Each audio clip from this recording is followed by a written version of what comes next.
Anche nel campionato di promozione Gironi A si gioca la prima di ritorno, con due agrigentine che si trovano nei primi posti della classifica. Casteltermini ed Unitas Sciacca, proprio in questa giornata, giocheranno contro avversari che inseguono a pochi punti. La compagine castelterminese sarà ospite dell'Albatros Lercara, che si trova a 6 punti sotto, mentre la compagine saccense giocherà in casa lo scontro tutto da vedere contro la forte Folgore di Castelvetrano, che ricordiamo insegue a 4 punti.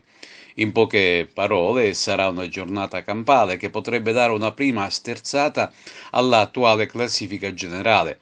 Gioca in casa sul campo amico di Raffadali l'Empedoclina contro il Bagheria, mentre la Gattopardo cercherà di iniziare il proprio cammino, nel migliore dei modi, fuori casa contro il Caseldaccia.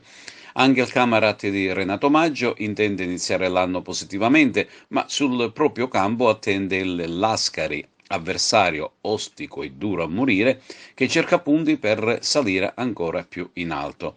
Queste le gare in programma: Albatros Lercara Casteltermini, ASD Casteldaccia Gattopardo che si gioca appunto questo sabato, Empedoclina Bagheria, Camarat Lascari, Nissa città di San Vito Lo Capo, Partinico Audace città di Casteldaccia, Unitas Sciacca e Folgore, e poi c'è Villabate Mazzarese che si gioca appunto questo sabato.